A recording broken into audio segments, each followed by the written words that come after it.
amigas. C'est comme si j'étais en pleine forme ce matin. J'ai dû dormir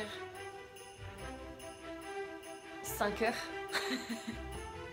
Je me couchais vers 2h30, réveillée 7h30. Ça fait un total de 5 heures, exactement. Mais ça va. Mon dos pour le moment, ça va. J'ai les cheveux extra doux, donc là je vais aller faire un ravalement de façade. Mais avant ça, je peux vous dire que mes cheveux sont extrêmement doux. Genre ils sont parfaits. J'essaye de mieux m'organiser aujourd'hui pour les vidéos parce que hier c'était pas possible. Il est hors de question que je me couche tous les jours à 2h du matin pendant 20 jours. Mais ça c'est mort. Donc voilà les gars, let's do it. Non, juste éternuer sa grand-mère. Je suis dégueu. Je suis trop dégueu. Si quelqu'un connaît une astuce contre l'éternuement et la marque de mascara en dessous les yeux quand tu viens de mettre ton anti-cerne, je suis preneuse les gars. Parce que j'ai 25 ans, j'ai l'impression que ça fait 25 ans que j'éternue à chaque fois que je mets du mascara. C'est trop relou. Mais vraiment, genre c'est le truc le plus relou quand tu te maquilles je crois. Ça et faire tomber le pot de poudre dans l'évier. Ça aussi c'est relou.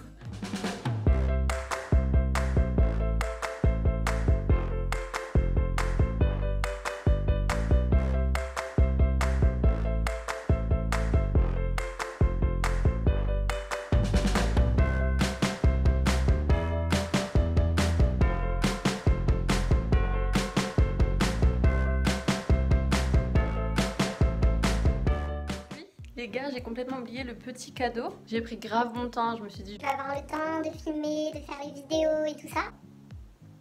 Pas du tout. Ma housemam me propose d'aller faire du shopping. Évidemment que je vais aller faire du shopping. Vous croyez quoi? Bon du coup, je vais déballer vite fait le cadeau du jour. Alors... On est quel jour déjà? Le 9.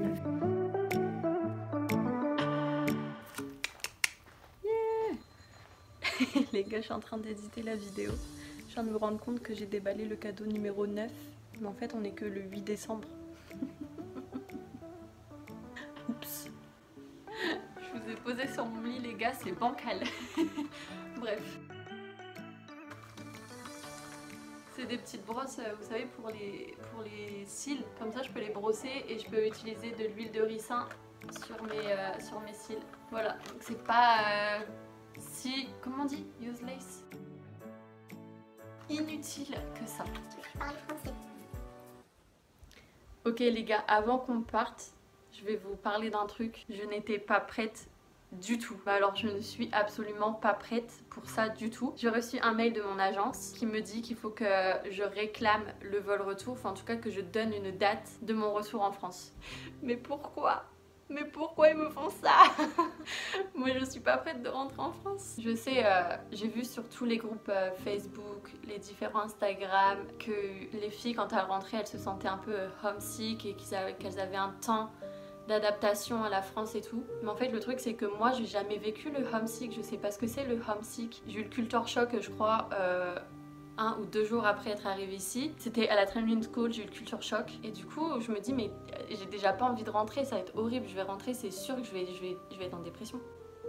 Je vais tomber en dépression. La dep, les gars, la dep m'attend. C'est pas que j'ai pas envie de voir mes amis ou ma famille, bien au contraire que j'ai envie de les voir. Mais c'est juste qu'ici, j'ai l'impression que j'ai grandi, j'ai évolué. Enfin, je suis devenue la personne que je voulais être. Et j'ai l'impression que de retourner en France, ça va être un peu un retour en arrière. Je sais pas si c'est clair ce que je dis, je sais pas si...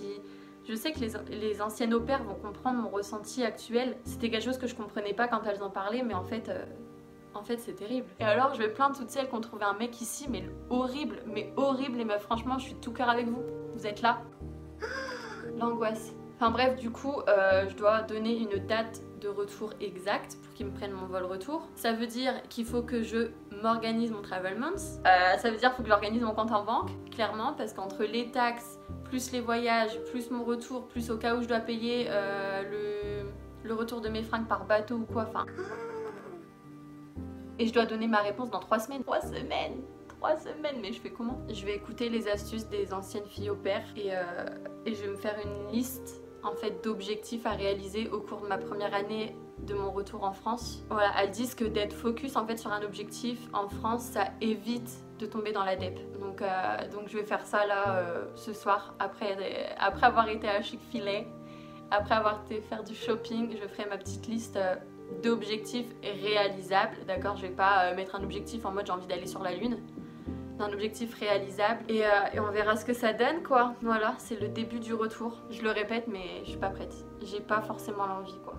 Putain, je viens de finir la vidéo, je viens de finir d'enregistrer. J'ai l'impression que j'ai les larmes qui me montent aux yeux les gars. Je sais pas si vous voyez mais j'ai les larmes qui me montent aux yeux. J'ai pas envie de partir. C'est ouf. Bon, du coup, je dois faire une petite liste de tous les objectifs ou genre les tâches que je voudrais accomplir pour mon retour en France. Let's go. Can I have a thumbtack? Yeah. Thanks. Could I actually have two? You can have all. You want all? No, I just need a few right now. Okay. Just enough. Can you close my door, please? Thank you. Je l'adore de ouf. Ok, les objectifs, c'est parti. Du coup, je dirais en premier, l'objectif, c'est déjà de mettre à jour tous mes papiers administratifs, genre les impôts, Pôle emploi et tout ça. Ça, c'est un des trucs les plus importants. Du coup, deuxième petit point, trouver du boulot. I need one more. Take all of these.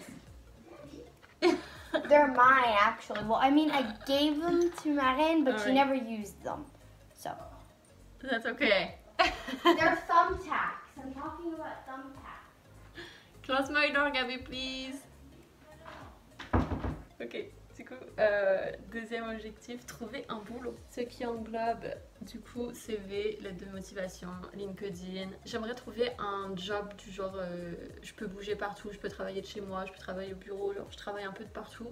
Et comme ça me permettra de voyager. Donc voilà, j'aimerais trouver vraiment un job free dans le tourisme.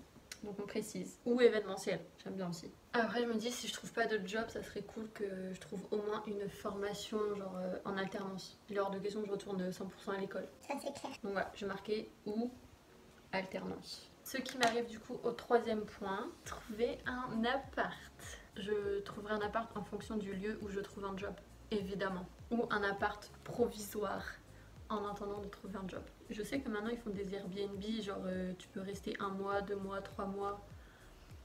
Donc je pense que ça peut le faire. Petit 4, préparer mes futurs voyages, mes futurs road trips. En sachant que j'ai une pote ici, ma pote Flavia, que vous avez vu dans une ancienne vidéo. Elle vient à Paris au mois d'août. Donc du coup c'est cool parce que je sais déjà que je vais revoir ma pote au mois d'août. Donc ça me fait plaisir. Et du coup le point numéro 5, et je m'arrêterai là. Continuer les vidéos, enfin vraiment me focus sur vidéo YouTube. Et voilà ma petite liste des objectifs. J'espère que ça va fonctionner à ce que je ne déprime pas trop en France. Et au pire des cas, j'organiserai un voyage aux États-Unis. Tadam!